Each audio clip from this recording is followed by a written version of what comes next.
You ever have those mornings where you walk into the shop, flip the big breaker, and just feel like the walls are closing in on you? Like the drill press is giving you the side eye and the table saw has somehow drifted 3 inches closer to the door just to spite you? I think that's just called having too much stuff, Tiger. Or maybe your tools are staging a peaceful protest against the lack of floor space. It's the constant struggle. Every woodworker starts out thinking a two-car garage is a cathedral.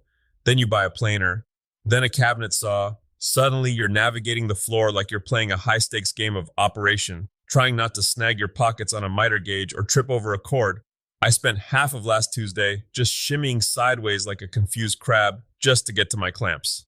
Which is exactly why we're talking about shop flow today. Because let's be honest, you can have the most expensive precision ground cast iron in the world, but if it's buried under a pile of offcuts and you can't actually move a sheet of plywood around it, you don't have a workshop. You have a very expensive storage unit. That hits a little close to home, but it shouldn't be that way. A shop should be a slipway, not a roadblock. So let's start with the big bang of shop layout. If someone is staring at an empty garage or clearing out a basement, where do they actually begin? Do you just drop the heaviest tool in the middle and hope for the best? No, that's how you end up with a permanent hernia and a layout you hate. You have to think about the lumber's journey. Most folks treat their shop like a grocery store. They just put things where they fit. But a shop is a factory. The raw material comes in one way, and the finished piece goes out the same way, usually. Like a literal breadcrumb trail for wood? Exactly. If you're hauling an 8-foot slab of walnut all the way to the back corner just to rough cut it, you're burning energy you should be using for joinery. I like to keep the lumber rack right by the big door. My miter saw is the welcoming committee. It lives right next to that rack. You pull it off the pile, chop it to length, and you haven't even broken a sweat yet. Okay, but what about the triad? I've heard you talk about the jointer, planer, and table saw being the holy trinity of milling. Oh, they're inseparable. If those three aren't within a few steps of each other, you're doing the milling marathon. You joint a face, you plane the other, you rip to width. If you've got to walk 20 feet between those steps, you're going to be exhausted before you even pick up a chisel. I like to group them so I can practically pivot from one to the next. It's about economy of motion. Economy of motion. Look at you being all ergonomic. Does that also explain why your workbench is directly under that one tiny window? Listen, there's nothing worse for the soul than hand planing a dovetail under the buzzing hum of a flickering fluorescent light. Natural light is the ultimate truth teller. It shows you the scratches you missed and the gaps you thought weren't there. Plus, it's nice to see if the mailman is coming so I can hide any new tool deliveries from the wife. Speaking of hiding things, let's talk about mobile bases. You're obsessed with putting wheels on everything. I think I even saw a set of casters on your shop stool the other day. Everything in this shop, except the floor and the ceiling, should have the ability to migrate. Here's a bit of hard-earned wisdom. No shop layout stays perfect forever. A year from now, you'll decide you're into chair making, and suddenly, your assembly table is in the way of your lathe. If your tools are bolted to the concrete, you're stuck. But isn't there a trade-off?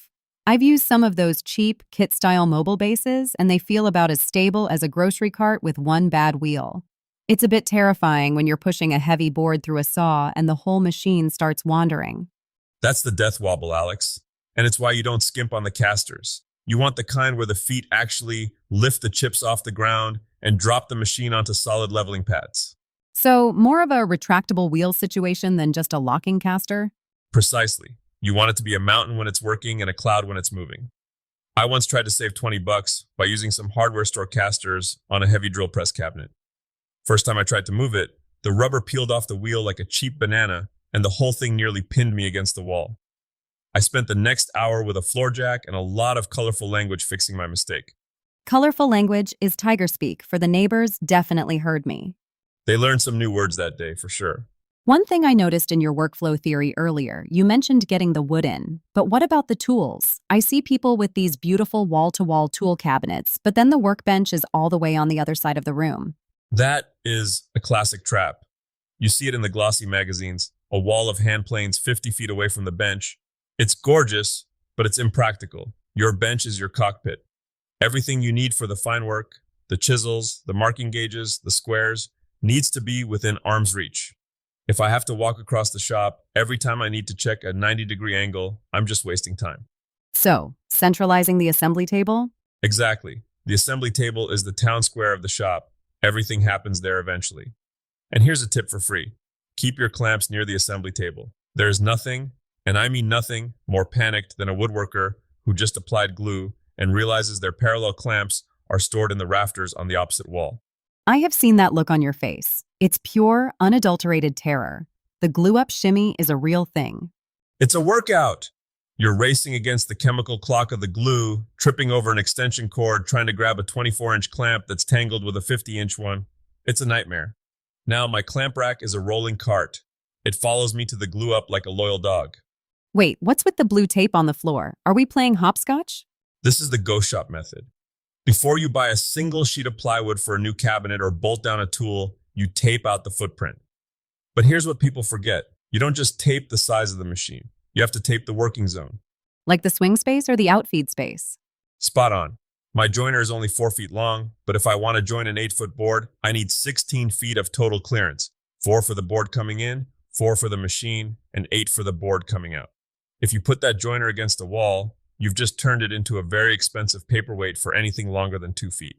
I think a lot of beginners, and me honestly, underestimate that human space too. Oh, the walking lanes. You need a good 24 to 30 inches of clear space just to move. If you're constantly sucking in your gut to pass between the table saw and the bandsaw, you're going to get frustrated. And frustration leads to rushing, and rushing leads to the ER. Plus, there's the multi-use challenge. A lot of our listeners are in garage shops that still have to hold a lawnmower or, heaven forbid, an actual car. The convertible shop. It's the ultimate puzzle. That's where the height of your tools becomes your best friend.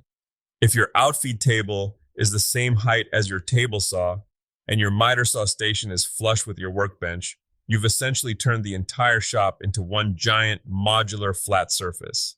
Like a Tetris game where every piece can be part of the platform. Exactly. And if you have to park the car, you can nest the small tools under the wings of the big ones. It's about vertical integration.